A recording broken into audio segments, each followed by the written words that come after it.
There is a peculiar concept of history in Bangladesh today. Nothing is discussed before 1948. ভাষা আন্দোলন থেকে সব শুরু হয়।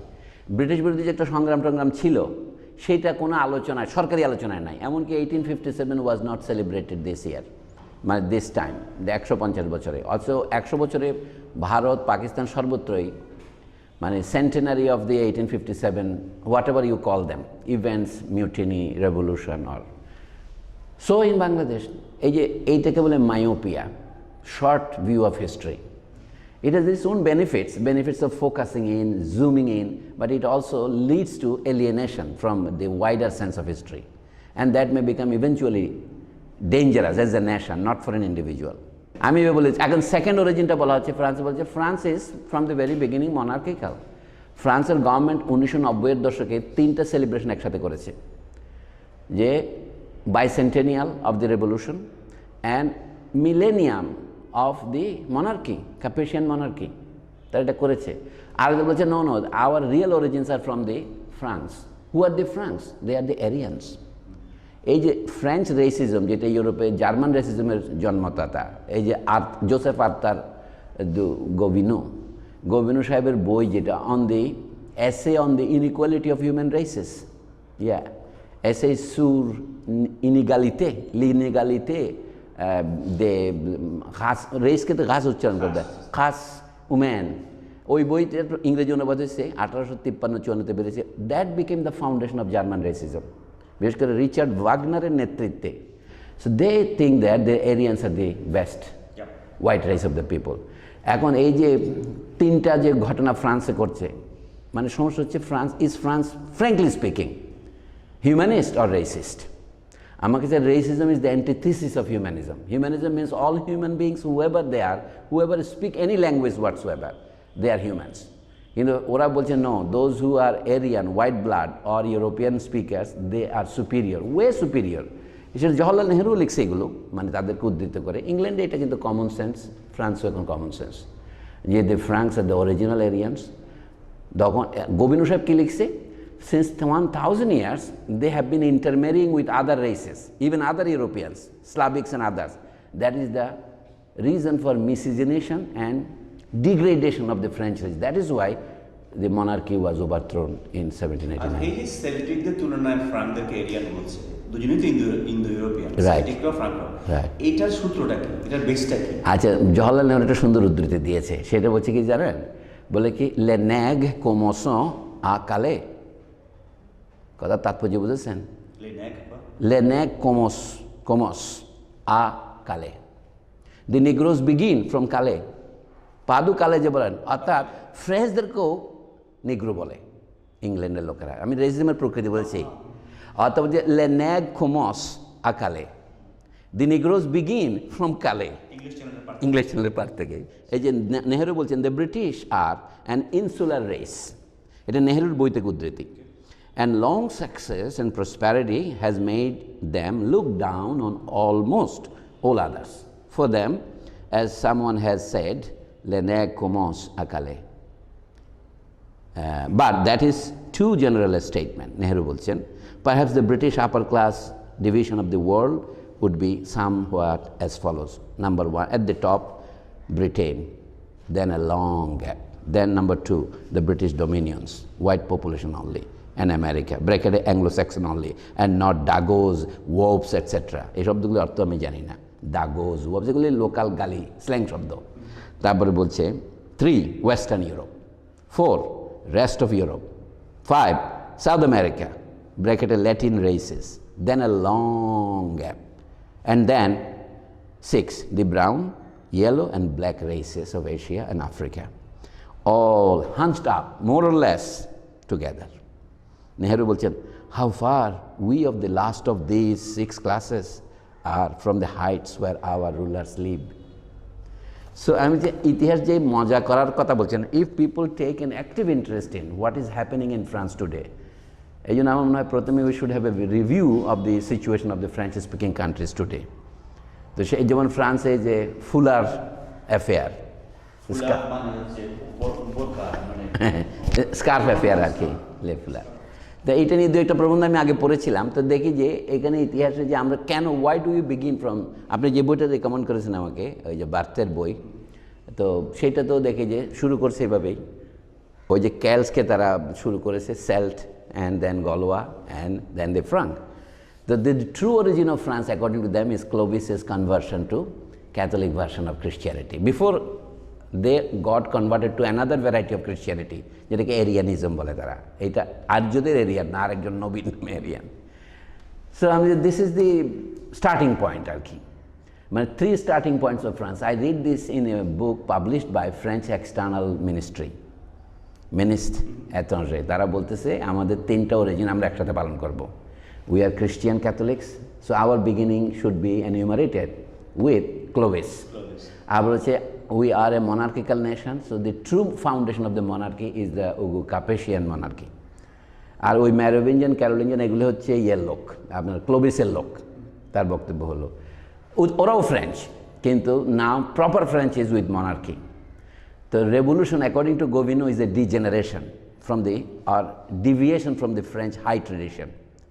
আর আধুনিক যারা আছে রেভলিউশনারি, তারা বলছে the France truly begins with the 18th century, with enlightenment, lumiere, হ্যাঁ ওই যে আছে ইলুমিনেশন। না, তা এখন বলছি বর্তমান ফ্রান্সটা হচ্ছে কি, ইট ইজ এ ম্যালেডি, আমি বলবো এই অর্থে যে 3টা জিনিসের সহাবস্থান আছে। এটাকে বলা যেতে পারে খিচুড়ি বলতে পারে। একটা হচ্ছে কি, what is the identity, true identity of France. So according to the conservatives, যারা 1996 সনে ওই পালন করেছে ক্লোভিসের কনভার্সনের 1500 বছর, 496 to 1996, তাদের মতে France is truly Catholic. It has always been Catholic, now it is also Catholic, despite all the penumbra. 2 নম্বর বক্তব্য হচ্ছে no, Catholicism is not the most important thing. Most important thing is the unification of all these heterogeneous small princely states into one France. Unification of France, emergence of France in the Middle Ages, তারা middle age বলে এটাকে, 987, মানে আমাদের এখানে চর্যাপদ যখন চলছে সেই সময় আর কি, 1000 সনের একটু আগে। তখন আরেকটা ঘটনা ঘটছে, সেটা তারা আলোচনা করে না, সেটা হচ্ছে কি division of Catholicism from orthodoxy, Russian and Bulgarian church, যেটা গ্রিক অর্থোডক্স আর রোমান অর্থোডক্স। তো France has always been the elder sister of the church. তো France has an ambiguous relationship with both Italy and Spain, কিন্তু together they are southern Europe. France একসময় কিন্তু নিজস্ব পোপও ছিল ওদের, হ্যাঁ ভাগ হয়ে গেল, হ্যাঁ হ্যাঁ, জাস্ট ফ্রান্সের একটা পোপ ছিল, ভ্যাটিকানের একটা পোপ ছিল। প্রথম দিকটা হলো ধর্মীয় ভিত্তিতে, দ্বিতীয় দিকটা হলো রাজনৈতিক ভিত্তিতে। হ্যাঁ, রাজনীতি মানে মনার্কির ভিত্তিতে। মনার্কির গুরুত্বপূর্ণ পয়েন্ট হচ্ছে কি, it is the true starting point, because before there were 60 different small states, feudal state. So, but they were of Frankish origin, but they were not united. In fact, the Ugu Capet was a minor chieftain in northern France. Paris এলাকার ছিল তার ভিত্তি, ওই Brittany পর্যন্ত। So, how he was chosen as the chief of all of France is the point in question here. আমি খুব generalise করে বলছি আর কি, from 987, he died shortly after, around 1001. Then the continuation of that monarchical tradition lasted up to 1789 or 1792. মানে যে দুটোর নাম আমরা কাপের আগে পাই, ম্যারোভিঞ্জিয়ান অ্যান্ড ক্যারোলিঞ্জিয়ান, এটা হলো কাপেশিয়ান বলে, তবে তাদের বিভিন্ন শাখা আছে। শেষে যেটা ক্ষমতা ছিল উপশাখা বুরবুকে প্রতিদ্বন্দ্বিতা করে যিনি ক্ষমতায় আসছিলেন, তারা হচ্ছে অর্লিয়ানিস, 2 গ্রুপ ছিল। তো যা এই জিনিসটাকে তারা ফ্রান্সের পরিচয়ের আসল সূত্র মনে করে, অর্থাৎ France begins with the unity of France, achievement of France. That is true, it is the story of formation of modern national state. Rabindranath Thakur যে প্রবন্ধটা অনুবাদ করে মন্তব্য করেছিলেন, প্রবন্ধের নামটা খুব ইন্টারেস্টিং, 1901-এর দিকে রবীন্দ্রনাথ লিখেছিলেন, এটার নাম ন্যাশন কি, তার আত্মপরিচয় গ্রন্থে আছে। ওখানে তিনি শুরু করছেন, ফরাসি ভাবুক রেনা বলেন, উনি ন্যাশন লিখেছেন, কাজে আমি ন্যাশন লিখবো, কারণ বাংলায় জাতি বলতে হাঁড়ি ডোম ইত্যাদি বোঝায়, বাংলায় জাতি বলতে খারাপ জিনিস বোঝায়, কাজে আমি ন্যাশনটাই রাখবো। রবীন্দ্রনাথ 4 পৃষ্ঠার প্রবন্ধটা লিখছেন। রেনার প্রবন্ধটা ক্যাস কিউ উন ন্যাশন, এই প্রবন্ধটা 1882-এর দিকে লেখা। 20 years later, Rabindranath comments on it, saying that in order to understand what is a nation, or in order to understand Rena's essay, I need some footnotes. So my essay is a footnote. এভাবে উনি বললেন যে আমরা সবাই মিলেছি, but we the French have become France by means of this history of living together, same aspiration, same It is neither blood, প্রথমে বলছেন, neither language nor nothing, but some kind of will which makes you a nation. এটা হচ্ছে তার ultimate idealist theory. But the question is, what is will? The will has to be expressed in some অনেকে বলছে religion is that form. রেনা কিন্তু একটু খ্রিস্ট ধর্ম বিশেষজ্ঞ ছিলেন, লাইফ অফ জিসাস ক্রাইস্ট এগুলি লিখে তিনি বিখ্যাত হয়েছেন স্কলার হিসেবে। He had a reputation of being a scholar on Semitic languages and religions. তো রেনা সাহেবের যে মতবাদ তার বিরুদ্ধে যিনি লিখছিলেন সে হচ্ছে গোবিনো। গোবিনুর জন্ম 1816-তে, মারা গেছে 1882-তে, মানে he is an exact contemporary of Karl Marx, but he is now considered the founder of theoretical founder of European racism. Arthur Gobineau, তার পুরো নাম হচ্ছে জোসেফ আর্থার দু গোবিনো। ওর থিসিসটা হচ্ছে কি রুসুর বিপরীত। রুসু বলছে কি origins of equality among mankind, মানে ইনইকুয়ালিটি কী করে হলো। রুসু বলছেন আসলে মানুষ জন্ম তো সবাই ইকুয়াল ছিল, বিভিন্ন কারণে আমরা ইনইকুয়াল হয়েছি। উনি বলছেন যে মানুষ তো জন্ম থেকেই আনইকুয়াল এবং চিরকালে আনইকুয়ালই থাকবে। ওর থিসিসের একটা নামটা আপনাকে আমি ফ্রেঞ্চেই বলি, এখানে তার বইটা আপনিও জোগাড় করতে পারেন আমাদের লাইব্রেরির জন্য। এটা ইংরেজি অনুবাদ আমি আগে পড়েছি। আচ্ছা আমি একটু পড়ি স্যার, তাহলে আপনি শুনেন। যে জোসেফ আখতুক, আপনার আখতুক আর কি, দু গোবিনো, গোভন, তারপরে মানে পানিটাই লিখছে আর কি শেষে, was a French civil servant, diplomat and novelist of aristocratic origin. To him, the French Revolution was a cataclysmic mistake. Men were born and remained unequal, with emphasis on the word unequal. তার বইয়ের নাম his essai sur l'inégalité des races humaines. আচ্ছা আপনি কী করে পড়বেন আমি ঠিক জানি না, দেখেন তো নামটা উচ্চারণ ঠিক হচ্ছে কিনা। এই যে বইয়ের নামটা আছে এখানে দেখেন, এই যে essai sur l'inégalité, এই যে এটাই না, ও সো ইনইকুয়ালিটি দে রাস হিউম্যান, হ্যাঁ রাস হিউম্যান, হ্যাঁ রাইট। আর এই যে ইনইকুয়ালিটি, এটা ধরেন ভারতবর্ষে যেটা আছে যে আমি 4টা বর্ণ সৃষ্টি করেছি, ব্রাহ্মণ, ক্ষত্রিয়, শূদ্র, বৈশ্য, এই ধরনের ইনইকুয়ালিটি জন্ম থেকেই নাকি অন্যরকম? আর একটু শুনেন তাহলে বুঝতে পারবেন আমি সেটা বলছি। আর ইনইকুয়ালিটির তত্ত্বটা পৃথিবীর সব যুগে ছিল, কারণ ইনইকুয়ালিটি যাক লাগা যেটাকে বলেন ইমাজিনারি, বলে essai sur l'inégalité des races humaines, published in 4 volumes between 1853 and 55, was a refutation of the revolution. আপনি তখন আলেক্সি দু তোকবিল উনিও তখন লিখতেছিলেন, তিনি ওই যে অ্যানশিয়েন্ট রেজিমের উপর বই লিখেছেন। তো ওই সময় ফ্রান্সের তর্ক চলছিল, কিন্তু এই রাজ্যটা কার রাজ্য তখন, নেপোলিয়নের ভাতিজা তখন নতুন করে আবার সম্রাট হয়েছেন ওই সময়, এটা হচ্ছে সেকেন্ড এম্পায়ারের সময়। বদলেয়ার তখন কাব্যজীবন শুরু করে খুব হতাশায় ভুগতেছেন। This is that time. Certain of the revolutionary publicists, according to Arnold Toynbee, had proclaimed that the French nobility, এটা হচ্ছে আপনার প্রশ্নের উত্তর, the French nobility were descended from the Frankish conquerors of the Gauls. আচ্ছা এখনও তাদের বলা যে তোমরা কোন অধিকারে ফ্রান্সের রাজা হয়েছো, বলে by means of the sword. তখন আপনি নোবিলিটি অফ দ্য সোর্ডের সাথে আবার বিক্রয় করা শুরু করছে, নোবিলিটি অফ দ্য হোপ তৈরি হয়েছে। এটা হচ্ছে ফ্রান্সের বিপ্লবের আগে ম্যাজিস্ট্রেটের পদ বেচাকেনা হয়তো, এখন ইনশাল্লাহ সেটা বেচাকেনা শুরু হয়েছে আমাদের। একটা সমস্যা আছে যে যখন রোমানরা গলে ঢুকে, ফ্রান্সে ঢুকে, সেটা কিন্তু বাই মিনস অফ সোর্ড, কিন্তু ফ্রাঙ্করা যখন ঢুকে তারা কিন্তু বর্বর আক্রমণ থেকে বাঁচার জন্য রাইন পারে মধ্যে পরিকি মরি করে ফ্রান্সে ঢুকেছে। হ্যাঁ, বাট দে জীবন বাঁচানোর জন্য, জীবন বাঁচানোর জন্য, but on a certain good evening they chased away the Romans. Yes, that's true. That was also by means of force. এই monarchy কোনোভাবে ধর্মকে ব্যবহার করেছে? Of course করেছে। monarchy, this is the foundation of the new power, alliance between the state and the church. তখন একটা প্রশ্ন দেখা দিয়েছে, which church, a national church or the great Roman Catholic church? যেমন ধরুন শার্লমান যখন রাজা হওয়ার স্বপ্নকে আরো বড় করলেন, তখন প্রশ্ন ছিল যে তার মাথায় মুকুটটা কে পরাবে। তো রোমের থেকে না পারে তিনি ওখানকার অবার্নের যে বিশপ তার মাথা থেকে পড়লেন, মানে এভোক যেকে বলে আর কি, তাদের বড় বিশপ, এর মধ্যে যেমন আর্চ বিশপ থাকে, আর্চ এভোক। তো এইগুলো ভিতরের ব্যাপার। তবে জেনারেল আমাদের জন্য কথা আছে, alliance between the church and the state power has been a very well observed feature of the history of the Middle Ages. Up to Napoleon, Napoleon pope আসলো নেপোলিয়নকে মুকুট পরানোর জন্য। না, নেপোলিয়নের টাইম তো পৃথিবী বদলে গেছে। France has already entered what you call the bourgeois phase of life. তখনও তো বোঝা যায় না, এখন যে আমরা কোন ফেজে বসছি এটা 200 বছর পরে বোঝা যাবে। আমাদের ইতিহাসটাকে আমি বলি, ওই যে লাকার থেকে উদ্ধৃত করে আমি বলি, history is never the past. বলে it is the past only in so far as it is remembered, reflected upon from the present. তো ফ্রম দ্য প্রেজেন্ট মানে আমি এটাকে তুলনা করি কম্পিউটার স্ক্রিনের কার্সারের সাথে। কার্সার যেখানে থাকে ইট অলওয়েজ মুভস।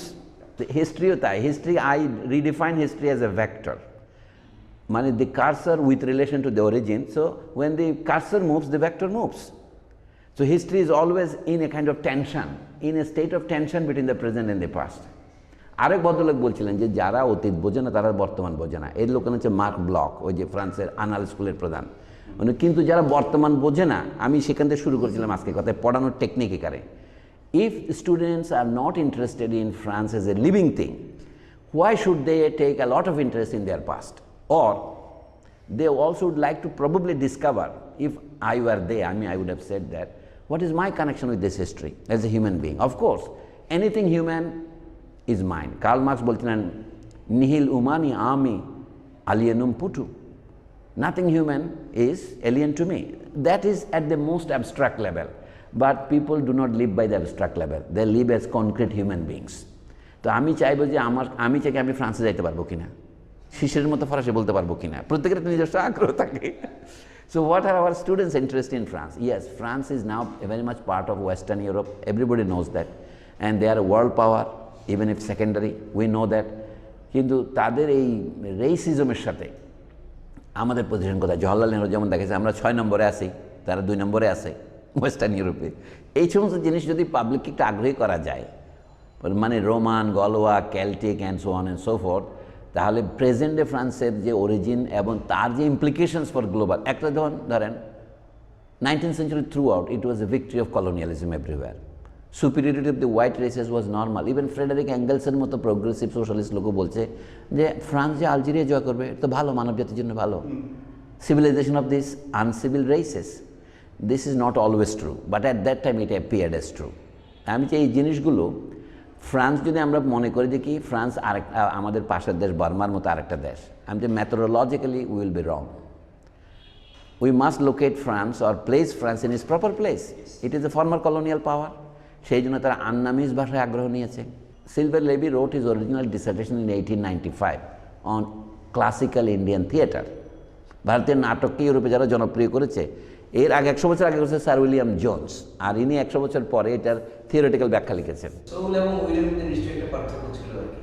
সোল নিয়ে রাইট, আমি না বলছি উইল যখন বলে, how do you know what is your will? আমরা তো বাংলায় বলি আমি কায় মন বাক্যে প্রার্থনা করছি। You see the role of the speech or language express through the word বাক্য। আগে তো আমরা বাক বলতে শুধু মানে ওয়ার্ড বোঝাচ্ছি না, বাক্য তো সেন্টেন্স, মানে ইট is the minimum intelligible unit of speech. আমি ওটা বাকশক্তি এবং বাক্যকে নিচ্ছি। তো বলছি কায়া এবং মনের মধ্যে বাক্যের এই যে কপুলেটিভ রোলটা কেন, কপুলা হাইফেনের মতো, বা আমরা যদি এটাকে সিনট্যাক্সিও হিসেবে ডিসপ্লেস করে শেষে লিখেছি কায় ও মনো বাক্যে।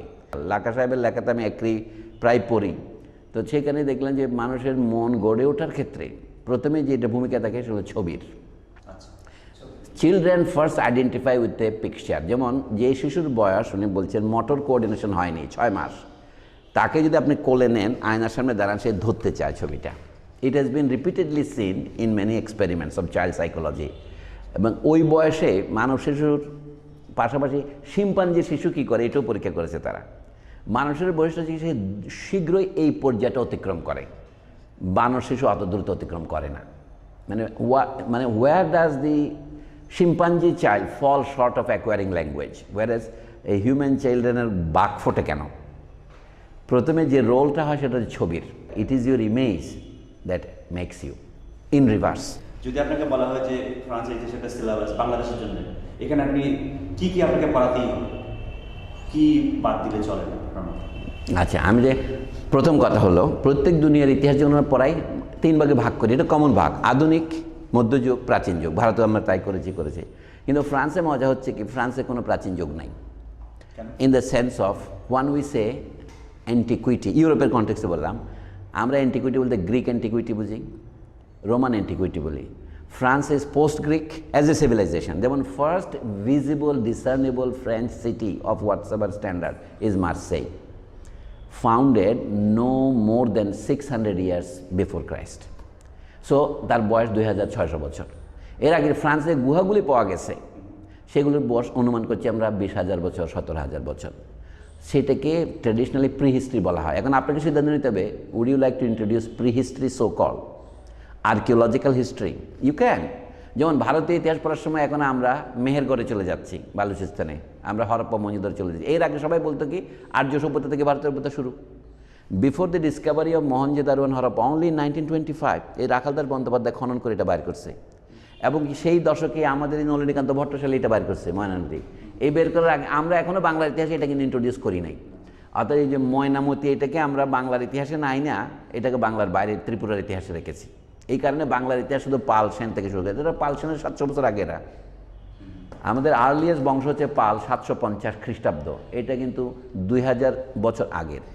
গুহাগুলোকে আপনি বাদ দিচ্ছেন এই কারণে যে ওর সঙ্গে কোনো কালচারাল লিনিয়েজ নাই ফ্রান্সে, এই জন্যই। মানে অ্যাটলিস্ট স্টেটেড লিনিয়েজ নাই তখন যারা ছিল। আরেকটা কথা আমি বলি এখানে honestly, the division of territories and naming them after this or that race is a more recent event. In the time of glaciers, how would you distinguish between Spain and France? কিন্তু বরফের যুগ শেষ হওয়ার পর আপনি আজকের যেমন ধরেন ইটালি, ফ্রান্স এবং স্পেন পার্থক্য করবেন কীভাবে? প্রকৃতি ছাড়া। শার্লেমানের যুগেও পার্থক্য ছিল না। না, সেটা তো আরও কমের কথা। আমি আগের কথায় যাচ্ছি। যখন প্রথম দেখা গেল কি এই যেটাকে আমরা তুরস্ক বলি এখন, আনাতোলিয়া, এটা তো গ্রিক শব্দ, মানে পূর্ব দেশ। আনাদোলুতে যখন ওদেরকে তাড়াইলো পুরনো মঙ্গোলিয়ানরা কেউ আসে, তখন তাদেরই একটা group, this is a Greek group, তারা গ্রিস ছাড়িয়ে, ইটালি ছাড়িয়ে, গ্রিস ছাড়িয়ে তারা এসে এই ফ্রান্সের উপকূলে মার্সে শহর প্রথম করে। তো were they were a trading community and the city was built according to Greek notions. এখন আমরা যে ইউনিট করছি Europe, Asia, Africa, it is a new theory. আগে ছিল কি countries around the Mediterranean. Fernand Braudel এটাই প্রতিষ্ঠিত করেছেন। টিউনিশিয়া ওয়াজ কার্থেজ, ওখান থেকেই আইসিয়া সমুদ্র পার হইয়া হানিবল রোম আক্রমণ করতে গিয়েছিল আপনার এই আলস পর্বতের এটা পার হইয়া। তো যা হোক, আমার বক্তব্য হলো it is very difficult to distinguished A France. আমার প্রথম আপত্তি হচ্ছে এই ফ্রান্স ইতিহাস পড়তে গিয়ে যা শিখতেছি, is it possible to teach the history of a modern nation in ancient times as a modern nation?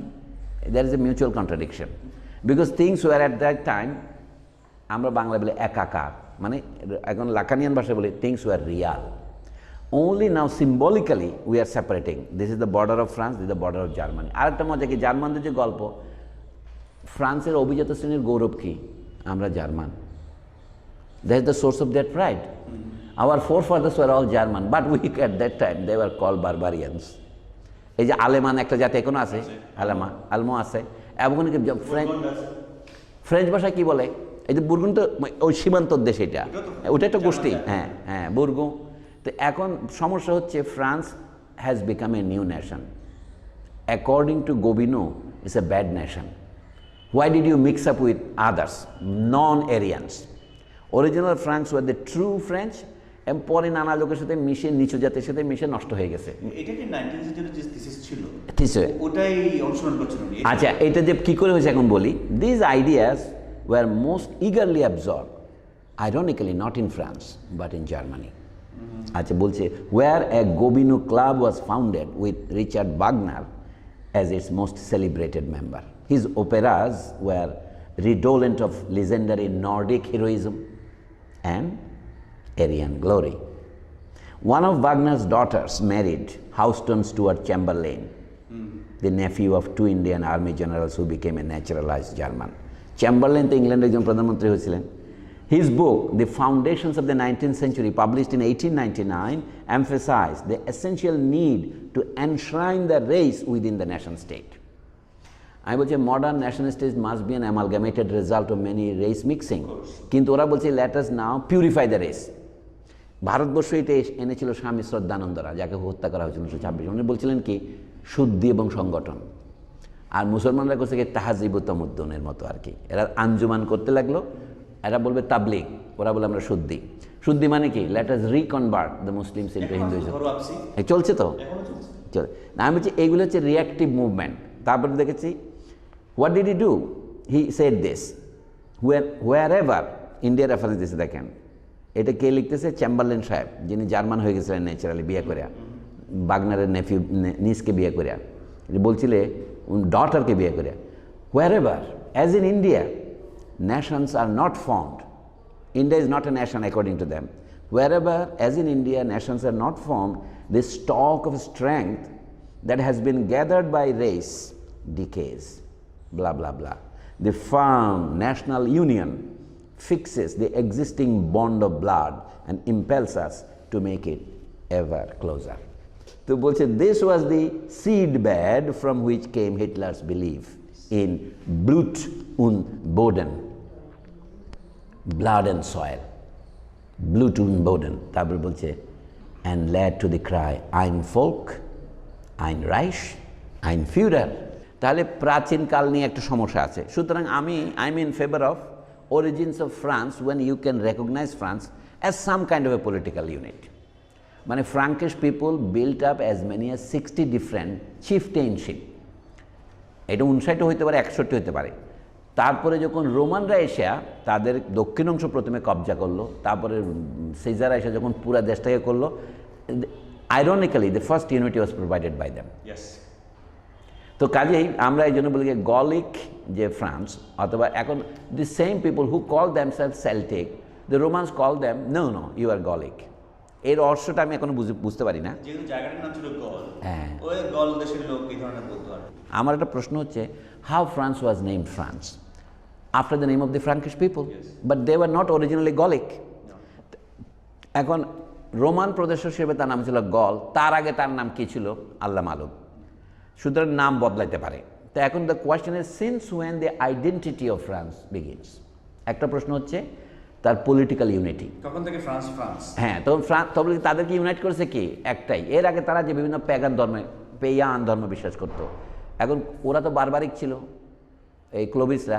তারা যখন খ্রিস্টান হলো তখন that provided a new ideological unity, যে আমরা যারা খ্রিস্টান তারাই ক্যাথলিক, যারা মানে খ্রিস্টানদের ক্যাথলিক শাখাটা, যারা ক্যাথলিক তারা একই সাথে আবার ফ্রান্সও। যখন ওয়েন টু সার্কলস কোয়েনসাইড, তাহলে আমরা এইভাবে বলি আর কি, দুইটাকে যদি আমরা কোয়েনসাইড করা এইভাবে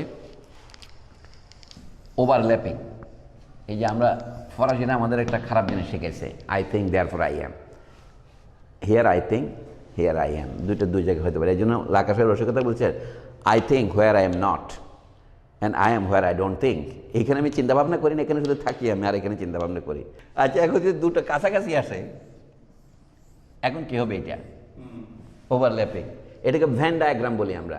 তো এটা হচ্ছে এ, এটা হলো বি, তাহলে এটা এ বি কমন এরিয়া, এইটাই হচ্ছে আমার মতে ফ্রান্স। মানে এটা হলো ক্যাথলিক, এটা হলো ফ্রাঙ্কিশ। তো ক্যাথলিক ফ্রাঙ্কিশ যেখানে মিলে গেছে, দ্যাট ইজ ফ্রান্স। আর এটা রয়ে গেছে ক্যাথলিক, এটা ইটালি, কিন্তু এটা ফ্রাঙ্কিশ নয়। এখন যারা ফ্রান্সে ক্যাথলিক না, মনার্কিস্ট না, কিছুই না, তাদের কি কথা বলবে? এই যে তাদের জন্য এইভাবে আরেকটা করেন, এখানে করেন এটা। হ্যাঁ জি, প্রাচীন সভ্যতা মডার্ন, এটার জন্য কিছু ক্যাটাগরি আছে, এই ক্যাটাগরির মধ্যে বললে তখন সেটা প্রাচীন হবে বা এটা হলে মধ্যযুগ হবে। সেই দিকে কি ফ্রান্সে কোনো খুব ভালো কথা। Now I got a question. ফ্রান্সের সবচেয়ে বড় ইতিহাসবিদ বলে যিনি সম্মানিত, মোস্ট সাইটেড আপ টু নাও, যার সাইটেশনের সংখ্যা সবার চেয়ে বেশি, তার নাম হচ্ছে ফেরনো ব্রোদেল। উনি 1985-তে মারা গেছেন। তার বড় থিসিস লিখছিলেন 1949, মেডিটেরেনিয়ান অ্যান্ড মেডিটেরেনিয়ান সিভিলাইজেশন। তারপরে একটা আছে ক্যাপিটালিজম অ্যান্ড ম্যাটেরিয়াল লাইফ। এই ভদ্রলোকের বক্তব্য হচ্ছে, তিনি জীবনের শেষ বয়সে একটা টেক্সট বই লেখা শুরু করছিলেন। একটা টেক্সট বই লিখেছিলেন 1966 সনে, 62 সনে সেটা ফ্রেঞ্চ সরকার গ্রহণ করে না, গ্রামের দু সিভিলাইজেশন। হ্যাঁ, ওটা বাদ দিয়েছে। হ্যাঁ, ওটা ইংরেজি অনুবাদ করেছে হিস্ট্রি অফ সিভিলাইজেশন নামে, কিন্তু ফরাসি নামটা সুন্দর বেশি, গ্রামে দু সিভিলাইজেশন। হ্যাঁ, সেইটা ফরাসিতে ট্যাক্স বই উনি লিখেছিলেন, কিন্তু মিনিস্ট্রি রিজেক্টেড ইট। তো যাই হোক, তিনি আরেকটা বই লিখেছেন শেষ বয়সে, এটার কথাই বলছি। এটা আমি ইংরেজিটা আনিয়েছি, ফরাসিটা আলিয়াস ফ্রান্সেসে আছে, আপনি নিতে পারেন। এটা এই যে লিডেন্টিতে দু লা ফ্রান্স, এইটাতে উনি বলছেন ফ্রান্স, আপনার প্রশ্নের উত্তরে বলছি, ফ্রান্স শুরু হয়েছে যখন থেকে কৃষি সভ্যতা শুরু হয়েছে তখন থেকেই। ওনার মতে প্রাগৈতিহাসিক এগুলিকে উনি করতে চান না। উনি বলেন France is peasant and France shall always remain peasant. ফ্রান্সকে তিনি বুর্জোয়া হিসেবে দেখতে চান না। এটাকে বলে Braudel's last nostalgia. He is a great man who has always emphasized the Mediterranean unity of France with Mediterranean countries. বলতে হচ্ছে ফ্রান্স যেদিন থেকে পায়ের উপর দাঁড়াইছে তখন থেকে না ফ্রান্স বলবো, শুয়ে থাকার সময় বলবো না। এই জায়গাটার নাম লাসো, ফ্রান্সের যেখানে এই যে 17,000 বছরের আগের বলা হচ্ছে লাস্কো গর্তের মধ্যে যেটা পাওয়া যায় সেটা কি? On September 12, 1940, 4 teenage boys discovered a series of caves near the village of Montignac in the Dordogne department. They found painted on the walls nearly 2,000 figures. Many still vividly, interestingly colored. রং নষ্ট হয় নাই। তারা এই রং কি করে বের করলো? বলছে estimated to have been created some 16,000 years ago. They consist primarily of images of large animals. এখানে ছবিতে আছে এটা কাছে। বলছে কি? Many in realistic poses showing motion. আচ্ছা তারপর felines, কুকুর বিড়াল, horses, stags and bison are depicted. Most impressive are 4 large black bulls, one of which at 17 feet, মানে 5.2 meters, is the largest animal yet found in cave art. The level of skill astounds. The ability to employ perspective apparent in the crossed hind legs of the bison in a painting called the crossed bison would not be repeated until the Renaissance. তাহলে এটা কেমন করে তারা করলো? এখন আপনি বলছেন কি লাস্কো পড়তে হবে? হ্যাঁ, লাস্কো is one among a number of sites in the Vézère Valley of southwestern France. ওই যেটা ভিসিগোতদের এরিয়া ছিল ওইদিকেই। এখন গাসকন্ডি ট্রান্সকন্ডি কিছু বলে না, গাসকোন বলে বোধ হয় না এটা। That have been discovered, providing evidence that this region was probably a major population center during the upper Paleolithic era. আচ্ছা, যদি কেউ বলে যে আমি 1789 থেকে ফ্রান্স হিস্ট্রি শুরু করব, তার আগে যা ছিল সেটা হচ্ছে মেল্টিং পটের একটা ব্যাপার, সত্যিকার ক্লাস শুরু ফরাসি বিপ্লব থেকে, তাহলে কেমন হয়? এটা আমি বলছি কি this is so far the idea.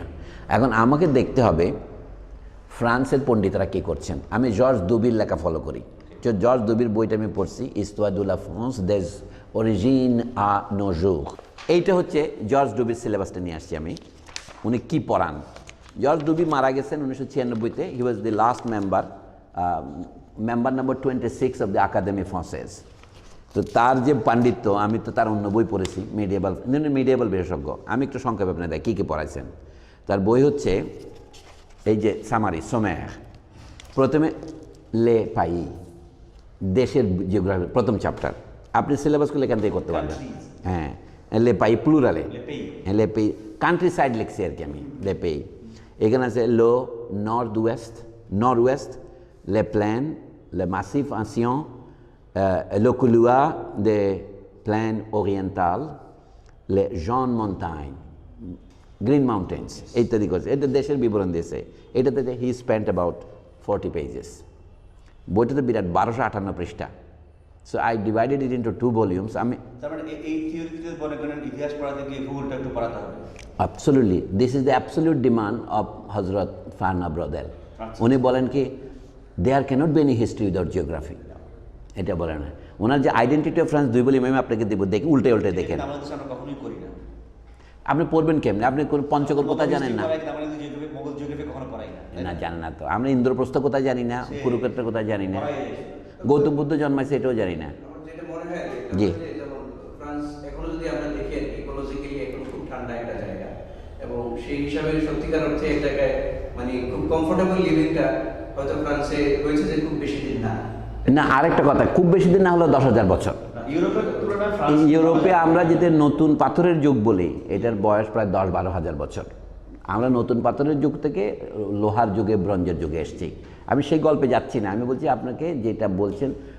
France is the populated কেন? Why France is the most populated of all European countries? Because of the weather. France যত দক্ষিণে আসবেন, France is not one France, France তো many France. Northern France তো অনেক ঠান্ডা, ইংল্যান্ডের কাছাকাছি, কিন্তু সাউদার্ন ফ্রান্স তো বেশ গরম। আপনি নিস বা কান যেখানে আমরা চলচ্চিত্র উৎসব করি, কারণ কি এটা তো আমাদের কক্সবাজার কান, তাই না? আরেকটা বিষয় স্যার আমার মনে হয় সেটা হলো যে মানে এখনকার ফ্রান্সকে বুঝতে হলে যেটা আবার অন্য দেশ বাংলাদেশের জন্য আমার মনে হয় তাই আছে যে মানে প্রথম তো হয়তো সর্দারের মতো কিছু লোক বা 100 জন বা 200 জন লোক বিভিন্ন দলে দলে হয়তো থাকতো 12 মিলিয়ন। যারা যখন একসাথে হওয়া শুরু করছে অন্তত 1000 বা 1 লক্ষ হলে তো খুব ভালোই পলিটিক্স হয়ে যায়, তাই না স্যার? অফকোর্স ফ্রান্সের জনসংখ্যা কত ছিল সেগুলো এস্টিমেটগুলো আমি পড়ছি। আমি বলছি ওইটা থেকে কিভাবে আমি শিশির ভট্টাচার্যের উত্তরটা দিচ্ছি যে ফ্রান্সে কি করে পড়ানো হয় আমি সেটা অনুকরণ করব, কিন্তু এটা নকল করব না, অনুসরণ করব। তো আমি দেখি যে ফ্রান্সের বেস্ট ইউনিভার্সিটি যেটা একাডেমি ফ্রান্সেস, তাদের লেটেস্ট স্কলার, এই বইটা বেরিয়েছে আপনার 2000 সনের পরে। তো সেখানে উনি কী বলছেন সেটা আমি একটু দেখবো না? এই যে হেডলাইনটাই দেখেন না, এটাই Histoire de la France des origines à nos jours sous la direction de Georges Dubé de l'Académie française। এটাকে তারা সবসময়, এটা লাগোস থেকে ছাপা হয়েছে আপনার কোন বছর এখানে আছে 1999। আচ্ছা হ্যাঁ রিসেন্ট। তো তাতে বলছেন না বই আগে ছাপা হয়েছে 71, এটা সেকেন্ড এডিশন। তো সেকেন্ড অধ্যায়ের নাম দেখেন, আপনার থিওরি অনুসারে বলছি, আমি আর শুধু হেডলাইনগুলি পড়ে যাই। চ্যাপ্টার 2 নাম হচ্ছে লা প্রে-হিস্টোয়ার, হ্যাঁ। 3 নম্বর লা গল avant la conquête romaine। The Gaul before the Roman conquest. আচ্ছা, চতুর্থ অধ্যায়ের নাম লে গল্লো রোমান্স, হ্যাঁ। এটা লিখছে মার্সেল লোক্লে। এক একজন এক একটা চ্যাপ্টার লিখছে। 5 নম্বর হচ্ছে লে মিগ্রাসিয়ন বারবার, তারপরে কি 4e à 5e siècle, 4th এবং 5ম শতক, বারবারিয়ান ইনভেশনস এইখানে শুরু হচ্ছে। এবার হচ্ছে লে temps mérovingien, এটা হলো 6e à 7e siècle, হ্যাঁ, 6 এবং 7 শতাব্দী গেল। 7ম অধ্যায়ের নাম, এইখান থেকে শুরু হচ্ছে ফ্রান্সের গল্পটা। Nations are more constructed than they become constructors, এটা হচ্ছে লা কনস্ট্রুকশন কারোলিঞ্জিয়ান। এটা উইথিয়াম, হ্যাঁ, huitième siècle à 840, 840।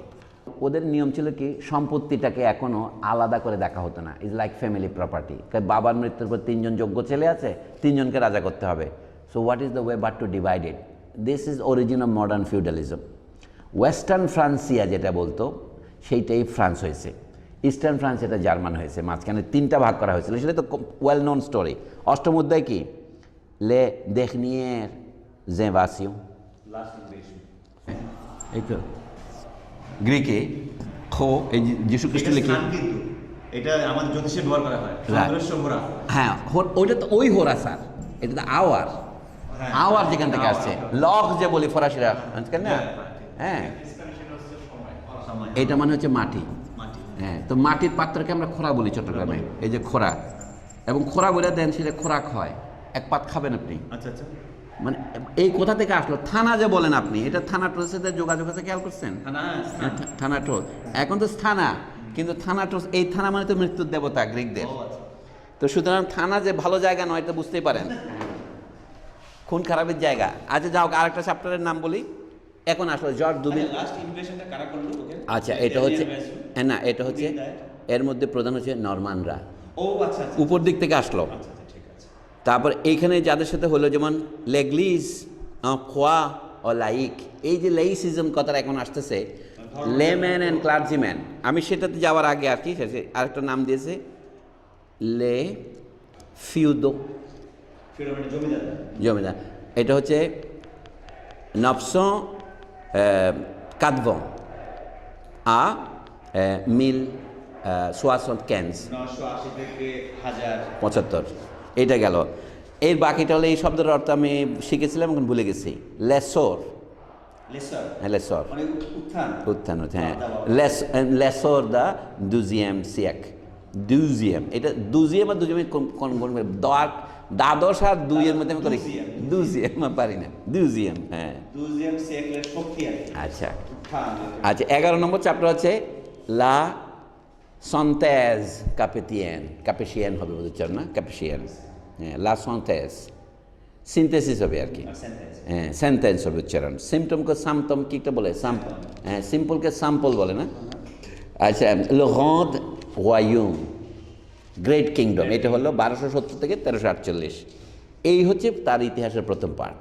এখন 13 চ্যাপ্টার হচ্ছে লো malheur du temps, unhappiness of the times, malheur du temps, des temps লিখছে এখানে, প্লুরাল তো, হ্যাঁ, টাইমস। আচ্ছা, এরপরে হলো লা Renaissance? Reconstruction, Okay, la Renaissance. এটা হলো 1440 থেকে 1515। এরপরে 15 হচ্ছে renaissance A Discord and Discord religious উচ্চারণ। আমি জানি না ফরাসিতে র্যাপ ছাড়াও কোথাও গ্যার মতো উচ্চারণ হয়, কোথাও উচ্চারণ হয় কোনটা? রিলিজিয়াস যদি বলেন এটা কি হবে? Religious. হ্যাঁ, এটা রিলিজিয়াস হয় আমি স্বাভাবিক মনে করি, কিন্তু আবার আমি যখন ইউটিউবে শুনি তখন তারা আবার রিলিজিয়াস বলে। Religious মানে? বিভিন্ন আছে না? রাইট, হ্যাঁ, আঞ্চলিকতা আছে আর কি। Religious. এরপরে শুরু হলো লা ফ্রান্স বারোক, বাহক, বাহ। লার্জ ক্লাসিক 1661 থেকে 1715। Renaissance পরে? হ্যাঁ, এটার নাম হচ্ছে ক্লাসিক। ফ্রান্সের আমরা বলি এইজ অফ র্যাশনালিটি, ওইটাকেই তিনি ক্লাসিক এজ বলছেন। এইটার মূল মানে চরিত্র হচ্ছে এইটাই, লা ফ্রান্স দু লুই লো গ্রান্ড, লুই দ্য গ্রেট, চতুর্দশ লুই আর কি, তাই না? জি। এরপরে হচ্ছে লে লুমিয়ার, 18 নম্বর অধ্যায়, 1715 থেকে 17, এই বিপ্লবের আগের। আপনি বলছেন এখান থেকে শুরু করলে কী হবে, আমি লম্বা ভূমিকা দিলাম, তাহলে আপনি বলছেন 19 নম্বর চ্যাপ্টার থেকে শুরু করা যায়। 19 নম্বর চ্যাপ্টারটা হচ্ছে লা revolution. What is the origin of France? Catholic, agricultural. আধুনিক যে তর্কগুলো, যেমন যে ফুলা মানে আপনি হিজাব করবেন কি করবেন না, এর সঙ্গে কি বিপ্লব পূর্ব যে ফ্রান্স সেই ইতিহাসের কোনো সম্পর্ক আছে কিনা? আমার মনে আছে এই অর্থে যে তারা এটাকে ইনভোক করতেছে। কীভাবে ইনভোক করে? যেমন তাজমহলের নতুন নামকরণ করেছে আজকে তেজ মন্দির। বাহ। বিজেপি বলছে একদিন এটা তেজ মন্দির হবে। তাজমহল আছে, আমরা বেশি দিন রাখবো না, এটা বিল্ডিংটা ভাঙবো না, নামটা বদলাই দেবো। আচ্ছা, যাও, আমি বলছি ফ্রান্সও করতেছে কি, এই যে শার্ল মার্টেল আরব সেনাপতিকে থামাইয়ে দিয়েছিল, পিরেনিস পার হয়ে আসছিল, এক রাতের বেলা তাকে এমন মার দিল, হ্যাঁ সে পালাই গেছে। তো আমার কথা হচ্ছে এইটা যে ইনভোক করছে কী জন্য? আজকের আরবরা যখন বিপদ হয়ে দেখা দেয় তখন এটা মনে করে দিতে হয়। তো history is often invoked in the service of the present. সেই জন্য বলছি আগে এটা জানার দরকার যে ফ্রান্সের আইডেন্টিটির প্রশ্নটাই বলি আমি। ব্রদারের মতো এত লোকজনে বারবার বলছিলেন যে কি ফ্রান্সের আইডেন্টিটির চেয়ে বেশি দরকার, France is part of a larger civilization which he wants to call Mediterranean civilization. তাহলে নর্দার্ন ফ্রান্স একটু বাদ পড়ে যায়, ওরা তো মূলত আমাদের নর্ডিক সিভিলাইজেশনের অংশ। কিন্তু if you want to emphasize the unity of France, you have to emphasize all of its dimensions. এই হচ্ছে একটা সমস্যা। তো ওনার মতে ফ্রান্সের বৈশিষ্ট্য তৈরি হচ্ছে, ফ্রান্স হচ্ছে 324টা চিজের দেশ। যে দেশে 324 রকমের চিজ আছে তাকে এক করবেন কে করে? তো ফ্রান্সের বলতে কি আঞ্চলিক একটা বৈশিষ্ট্য, একটা স্টাইল আছে, কুকিং স্টাইল। 2 নম্বর বক্তব্য হলো France therefore remains agricultural. The identity of France was created with the introduction of agriculture. আগের রোমান যারা ছিল তারা কি জানতো? যেমন আমরা বলছি গল্ল রোমান যারা ছিল তারা কি জানতো? তারা অনেক সময় চাষ শুরু করেছে কিন্তু তারা বাগান করতে জানতো না। ভারতে মানে মুঘলরা ভারতে বাগান প্রথার একটা সংস্কার করেছে, ইন্ডিয়ানরা যে জানতো না তা নয়। তো আরবদের ক্ষেত্রে আরবদের সাথে ফ্রান্সের যোগাযোগটা কিন্তু শার্লেমানের একটু আগে, in 8th century and 9th century। তখন আরবদেরকে তারা যে থামাইতে পারছে এইটাই কিন্তু ওই ম্যারোজিয়ান বংশের একটা গুরুত্বপূর্ণ ঘটনা। So thereby they acquired the right to rule over France. কিন্তু তারাও কেন 250 বছরের মাথায় ঝিমিয়ে গেল আরেকটা বংশ, ক্যারলের বংশ, যে আর তো তার আগে ম্যারোভিনিয়ান যারা ছিল তারাও কিন্তু অনেক লড়াই করেছে, কিন্তু তাদের 2 বংশকে মিলে আমরা এক বাক্যে পড়ি এখন 500 বছর। হার্ড জিনিসটা, ফ্রান্স রেভলিউশনারি হওয়ার জন্য তাকে 800 বছর রাজতন্ত্রের অধীনে থাকতে ছিল, এবং রাজতন্ত্রের শোককে ফ্রান্স সহজে বলতে পেরেছে। 100 বছর তাকে এই শোক বলতে লাগিয়েছে। সে 1789 আমরা বিপ্লবের বছর যেটা ধরি, অথবা তারও আগে 1787 ধরেন, কৃষকরা বিপ্লব শুরু করছে। এই যে 1871 এই পর্যন্ত ফ্রান্স এক্সপেরিমেন্টস করতে আছে। France became Republican actually আনইন্টারাপ্টেডলি since the 3rd Republic. তো 4th রিপাবলিক ব্যর্থ হলে এখন 5th রিপাবলিকের মধ্যে আমরা আছি। এটা এই হচ্ছে 1914 পর্যন্ত ধরেন এটা একটা রিপাবলিক, তারপর 1958 পর্যন্ত আরেকটা রিপাবলিক। তা এই ধরনের ফ্রান্স বলতে আজকাল পৃথিবীতে এনলাইটেনমেন্ট আমরা ফ্রান্সের কাছ থেকে শিখেছি। How France became the leader in letters enlightenment, that is the question that need to be learned. আমাদের মানে এনলাইটেনমেন্টে বোঝাচ্ছি 1715 থেকে 1790 পর্যন্ত। বিকজ অফ দ্য ইউনিভার্সিটিজ আমার মনে হয়। ইউনিভার্সিটি যে বিকাশ ফ্রান্সে হয়েছে না, দ্যাট ইজ দ্য, এখন আপনাকে আবার প্রশ্ন করতে হবে বিকাশটা হলো কেন ওখানে। সেই এটা তাতে দেখা যায় এমনকি দেখার তো মতো লোক, ওরা তো রিলিজিয়াস ইনস্টিটিউশনে পড়াশোনা করেছে, সবাই তো মৌলবী। অবশ্যই। আমাদের মৌলবীরা যে ট্রানজিশনটা করতে পারে না, ওরা এটা পেরেছে। আপনি হার্ভার্ড বলেন, উপসালা বলেন, এই সবগুলো originally they began with their core as a theology teaching institution, কিন্তু they gradually and intelligently introduce secular subjects, evolve into secular schools. Right. Engineering শেখাইছে, এগ্রিকালচার শেখাইছে, এখন আমেরিকাতে তাই দেখা যায়। তো আমি যে ফ্রান্সের এটা ভালো করে পড়লেই বোঝা যাবে। বাকি চ্যাপ্টারগুলো একটু সংক্ষেপে আমি ওভারভিউ করে যাই। রেভলিউশনের পরে হচ্ছে এম্পায়ার, লাম্পিয়ার, লা ফ্রান্স রোমান্টিক এ বুর্জোয়াজি, না বুর্জোয়াজ। তারপরে হচ্ছে লা দুজিয়াম রিপাবলিক, 1848 to 50, মাত্র 4 বছর স্থায়ী এই রাষ্ট্র। এটা গভর্নমেন্ট নয়, এটাকে বলে state. The state was form as a republic. অভ্যুত্থানগুলো লোক 48 সনে রাজতন্ত্রের চির অবসান করলো। নেপোলিয়নের ভাতে যে আইসে কেমন করে এটাকে করলো, কার্ল মার্কস যে লুই বোনাপার্টের অষ্টাদশ ব্রোমিয়ার লিখছেন, অথবা যেটাকে নাম দিয়েছেন class struggles in France. Marx wrote 2 books of the year 1852। তার মধ্যে মার্কসের knowledge of details was very amazing.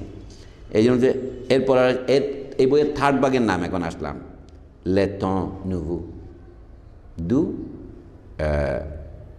1842 à nos jours, from 1852 to our days। কেন লক্ষ্য করার বিষয়, সেকেন্ড মনার্কি, সেকেন্ড এম্পায়ারকে এর ভিতরে ঢুকেছে এরা। George Duby a little bit conservative, বোঝা যাচ্ছে। এটা হলো ফ্রান্সের লে মুভমেন্ট d'une civilisation nouvelle। তা বলেছে কি, এই যে লো সেকন্ড অম্পির বলে না এটাকে, অম্পিয়ের। পিয়ের মানে তেমন ওয়ার্স, আপনি উ পিয়ের অর ওয়ার্স, অম্পির উ পিয়ের। একটা কথা বলে পি হম পি মানে হচ্ছে ওয়ার্স এন্ড ওয়ার্স। তা বলে যে না, আমি তো সাউন্ডটা শুনতে চেষ্টা করি আর কি। আচ্ছা, লো তোয়াজিয়াম রিপাবলিক আপ টু 1914। তারপরে হচ্ছে l'ouverture des connaissances et les mutations culturelles। আচ্ছা, আরেকটা প্রশ্ন আমি জানি না, এটা আপনার ঠিক করতে হবে, যে ওরা নিজেরা বলছে আমরা ফ্রাঙ্ক, আমরা এরিয়ান, গর্ববোধ করছে। তাহলে ফ্রান্সের সঙ্গে জার্মানির যে প্রায় 1000 বছরের যুদ্ধ, সে শার্লমানের নাতিদের সাথে থেকে শুরু হয়েছে, এইটা কেন, এটা কেমন করে ব্যাখ্যা করে? যদি আমরা ফ্রাঙ্কই মনে করি, আমরা তো জার্মানদের আক্রমণ করা দরকার, আমরা তো গর্ববোধ করতে পারি। আপনার জ্যেষ্ঠ তাতকে আপনি জ্যাঠা বলেন না? বলি তো। জ্যাঠা, আপনার জ্যাঠার ফ্যামিলির সাথে আপনার মাঝে মাঝে বিরোধ শুরু হয়, হয়তো এইটাই হয়েছে। তাই ধরেন শার্লমানের বাচ্চারা ইমিডিয়েটলি ভাগ হয় নাই, তার নাতিদের মধ্যে ভাগ হয়েছে। তখন 3টা যে হলো ভাগ, তার মধ্যে পূর্ব ভাগ জার্মান রয়ে গেল এবং পশ্চিমটা তারা হয়ে গেল। তখন থেকে এই যে শরিকের বিবাদ, রবীন্দ্রনাথের গল্পের মধ্যে আছে না, 2 শরিকের বিবাদ হয়ে গেল, এটা হালদার শরিকি বিবাদ কেমন করে জাতির মধ্যে সঞ্চারিত হচ্ছে, এটা নতুন ঘটনা। এইটা এখন ভারত প্রজাতন্ত্র করছে কি, তার ভারতীয় পতাকা দিয়ে এটা বানাইছে। যেন রবীন্দ্রনাথ এই বর্তমান ভারত রাষ্ট্রের জন্য লিখেছিলেন। রবীন্দ্রনাথ এটা লিখেছিলেন বাংলা 1317 সন আষাঢ়ের 18 তারিখ। এই কবিতাকে তিনি এখন 107 বছর আগে লেখা কবিতাকে এখন 47 বছর আগের ঘটনার সাথে, 70 বছর আগের ঘটনার সাথে যুক্ত করে দিছে। রবীন্দ্রনাথ বলছিলেন ওইটা হ্যাতাশ হুম, এসো আর্য, এসো অনার্য, এসো হিন্দু মুসলমান, এসো এসো ইংরাজ, এসো আজ খ্রিস্টান। রবীন্দ্রনাথ বলছেন কেন, এসো ব্রাহ্মণ, সূচি করি মন, হাত ধরো সবাকার, তাই না? এইভাবে করছেন। অর্থাৎ এটা তো কম না, এই বিরোধটা হয়েছে কখন? এই যে ভেরদঁতে যে বিভক্ত হলো 843, যে বইটা আপনাকে দিয়েছে, ওই মূল দলিলটা ওখানে আছে, a history of France through the text. হ্যাঁ, প্রথম যে ফরাসি ভাষায় যে শপথ গ্রহণ করে, সেই মূল দলিলটা ওখানে ফটোকপি দিয়েছে। You certainly will. আমি হচ্ছে ওই বইয়ের মধ্যে ওইটা মূল দলিলটা আছে। আমার মনে হলো কি, আমি তো ফ্রেঞ্চে কিছুই জানি না এখনো, even I the ignorant can understand this. আমি বলছি ফরাসি ভাষার ইতিহাস তাহলে কত বছর? 843 থেকে শুরু করে middle of the 9th century. এর আগে ছিল আমরা জানি না, ডকুমেন্ট আমাদের এটাই আছে। না না, তখন ভাষাটার পর্যায়ে না হলে, বাংলাদেশ ভাষায় যখন ধরেন চণ্ডীমঙ্গল লেখা হচ্ছে, এটা 14 শতাব্দী আসছে, এটা তো একদম আধুনিক বাংলার মতোই, কিন্তু চর্যাপদ আবার চিনতে পারি না। তার মানে কি ওই সময় ট্রানজিশনটা হয়েছে, the difference is about couple of hundred years। তো এই জন্য বলছি যে ফরাসি ভাষা যে বিকশিত হতে যে পর্যায়ে উঠলো, সেই পর্যায়টার কথা আমি বলছি। সেইখানে আমরা বললাম যে এখন তারা ঘরে ঘরে ভাগ হয়ে গেছে। এখন শুধু ল্যাটিনে শপথ না নিয়ে আমি ফ্রেঞ্চেও নেব। দুটো নিয়েছি, একটা হচ্ছে জার্মানিক ফ্রেঞ্চ, একটা ফ্রান্সের ফ্রেঞ্চ। তার মানে আমি যে আপনি যে ভাগটা খুঁজতেছেন এটা কোথা থেকে হলো? ওদের তখনও ল অফ প্রিমোজেনিচার ছিল না, জ্যেষ্ঠ অধিকার নীতি ছিল না, পুত্রদের মধ্যে ভাগ করে দিতে হবে। যখন ফ্রান্সে এই জ্যোতিষাধিকার প্রথা প্রতিষ্ঠিত হয়নি, এটা হচ্ছে পরে হচ্ছে, আপনার যে ফ্যামিলিগুলো আমরা পরে দেখবো সেগুলোই। তো লাস্ট চ্যাপ্টারে আসি স্যার, শেষ হয়ে গেল গল্প কালচারাল মিউটেশনের পর। এখন আসল গল্প হলো এত বছর পরে প্রথম মহাযুদ্ধ যে হলো, এই যুদ্ধের আসল নায়ক তো ইংল্যান্ড এবং জার্মানি, তারা তো আত্মীয়, তাদের একজন সাথে একজন বিয়ে আছে, হ্যাঁ, কিন্তু ফ্রান্স ইংল্যান্ডের পক্ষে যোগ দিল। এতদিন আমরা ইতিহাসে 100 বছর যুদ্ধ হয়েছে ইংল্যান্ড আর ফ্রান্সে, তার মানে বলছে ইতিহাস আমাদের গাইড, কিন্তু ইতিহাসের দাস হওয়া চলবে না, চিরকাল একরকম চলবে না। England and France for many wars, এই যে ইংল্যান্ডে এই প্রবাদ তৈরি হয়েছে লে ন্যাগ কমস আকালে, এটা ওই রেসিজমের প্রকাশ না, ফ্রান্সকে ছোট করার জন্য বলছে। তো ফ্রান্স আর ইংল্যান্ডের মধ্যে একটা দীর্ঘ প্রতিদ্বন্দ্বী ছিল, নাহলে এত জন দা আর্ক কেন? ফ্রান্সের সূত্রপাত জন দা আর্ক থেকে শুরু হয় মনে হয়। তারা যে পোড়াইয়া মারছিল কারা? অকুপায়ানরা, এরা কারা? এইটা তো আরেক ধরনের ইনভেশন না। আর যে 27 নম্বর চ্যাপ্টারের নাম আছে লা গ্রান্ড গ্যার। ওরা দেখেন তখন যুদ্ধের নম্বর দেয় নাই, কিন্তু লা গ্রান্ড গ্যার, the great war. Marc Ferro বলে এক লোক আছে, ফানো বাদলের শিষ্য, উনি গেলেছে দ্য গ্রেট ওয়ার। দ্বিতীয় যুদ্ধ যখন শুরু হলো, তার আগে বলতে হয় কি লা entre deux guerres, entre deux guerres। তারপরে হচ্ছে লা France dans la seconde guerre mondiale। এখন মন্ডিয়াল কথাটা আসলো, লা সেকেন্ড guerre mondiale, second world war. First ওয়ারে কিন্তু ফার্স্ট ওয়ার লেখে নাই, লা গ্রান্ড গ্যার। Histoire récente de l'économie et de la société française 45 to 80, এটা হলো 30 নম্বর চ্যাপ্টার, রিসেন্ট হিস্ট্রি। এখানে ইকোনমিক অ্যান্ড সোসাইটিতে নিয়ে আসছে। 31 নম্বর হচ্ছে কি les institutions et la vie politique du, এই যে কাগজ 5A 4 হ্যাঁ 4। তারপরে হচ্ছে এক্সপ্রেসিও et diffusion de la culture du, একই পিরিয়ড 45 to 80। এখানে 80তে শেষ করছে লেখা আর কি। le dernier quart de siècle, হ্যাঁ শেষ কোয়ার্টার 1975 থেকে আমাদের সময়, এটা দিয়ে শেষ।